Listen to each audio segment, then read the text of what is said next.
Hello. आज हम एक ऐसी कहानी पर बात करने वाले हैं जो जितनी दर्दनाक है उतनी ही बड़ी सीख भी देती है। हम सिर्फ एक कहानी नहीं सुनेंगे, बल्कि उन गहरी नैतिक बातों को समझने की कोशिश करेंगे जो हमें रिश्तों, भरोसे और खुद की बाउंड्रीज के बारे में बहुत कुछ सिखाती हैं। एक बहुत ही बुनियादी सवाल से शुरुआत करते हैं। क्या होता है जब हमारे सबसे अटूट विश्वास का सामना सबसे भयानक धोखे से होता है? जब वो इंसान जिस पर हम आंख मूंद कर भरोसा करते हैं वही पूरी दुनिया उजाड़ दे। इस सफर में हम 5 अहम पड़ावों से गुजरने वाले हैं। सबसे पहले उस खौफनाक धोखे को समझेंगे, फिर अंधविश्वास से जुड़ा पहला सबक, उसके बाद अटल कर्म का सिद्धांत, सच्ची हिम्मत और आखिर में माफ करने की सीमाओं पर बात करेंगे।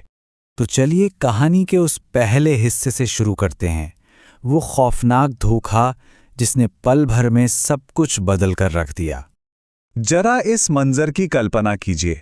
सलमा जो 8 महीने की गर्भवती है, उसे उसी के पति राशिद और बचपन की सबसे करीबी सहेली नादिया ने एक पेड़ से बांध दिया है।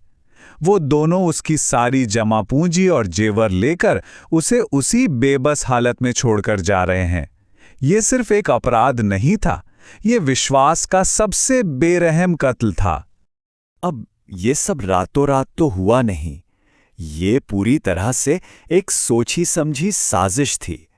पहले नादिया ने अस्पताल जाने के बहाने राशिद के रिक्शे का इस्तेमाल शुरू किया। फिर उसने गर्भवती सलमा की चाय में नींद की गोलियां मिला दी।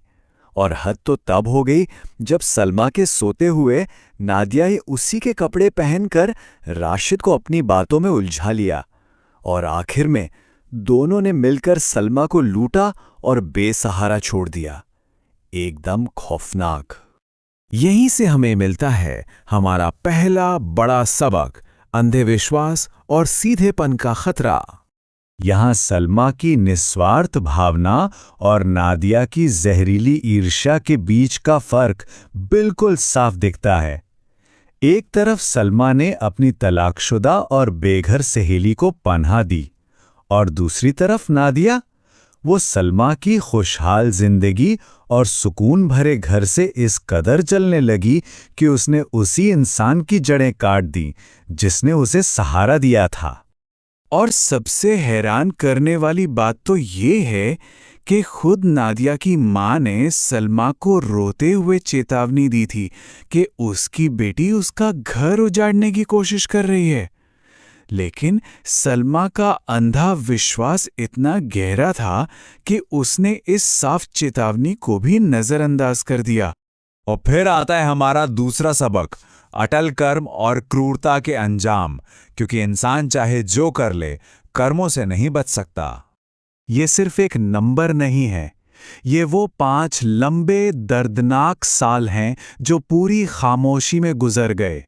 सलमा अकेले संघर्ष करती रही और राशिद या नादिया का कोई अता पता नहीं था। लेकिन तकदीर का पहिया धीरे धीरे ही सही घूम जरूर रहा था। जरा किस्मत के इस भयानक फेरबदल को देखिए। जब राशिद घर से गया था तो एकदम हट्टा कट्टा था, रिक्शा चलाता था, लेकिन वापसी पर व्हीलचेयर पर, बेहद कमजोर।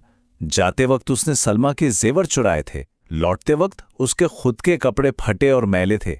वो नादिया के साथ नई जिंदगी का सपना लेकर भागा था, लेकिन लौटते वक्त बिल्कुल अकेला था और रहम की भीख मांग रहा था। कर्मों का इससे सटीक उदाहरण और क्या हो सकता है। अब बात करते हैं तीसरे सबक की, जो शायद सबसे प्रेरणादायक है, सच्ची सहनशीलता और जिंदगी को दोबारा खड़ा करना। उस भयंकर धोखे के बाद सलमा टूटी नहीं, उसने अपने बेटे अरहम को जन्म दिया। हार पर बैठने की बजाय गांव के एक स्कूल में पढ़ाना शुरू किया। आमदनी बढ़ाने के लिए वो देर रात तक कपड़े सीने का काम करती थीं। उसने अपना पूरा जीवन, अपना हर एक पल अपने बच्चे के सुरक्षित भविष्य के लिए लगा दिया। सलमा ने साबित कर दिया कि असली हिम्मत सिर्फ जिंदा रहने में नहीं है, बल्कि पूरी गरिमा के साथ आगे बढ़ने में है।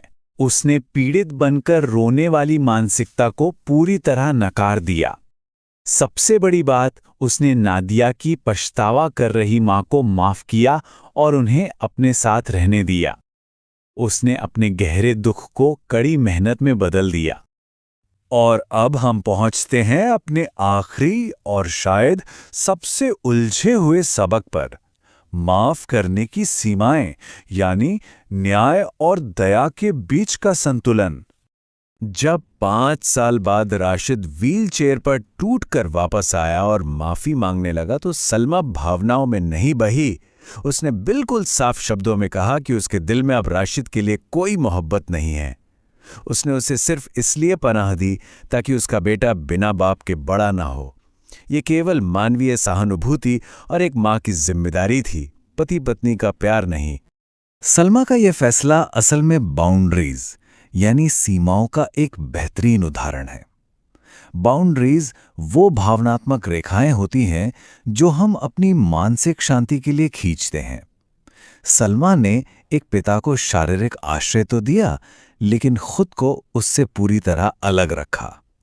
उसने अपनी दया को अपनी कमजोरी नहीं बनने दिया। जाते जाते एक बहुत ही गहरा सवाल छोड़कर जा रहे हैं।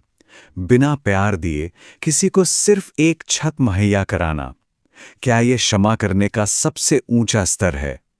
या फिर ये उस इंसान के लिए सबसे बड़ी सजा है जिससे रोज ये एहसास दिलाया जाए कि उसने क्या खो दिया है? इस सवाल पर जरूर विचार कीजिएगा।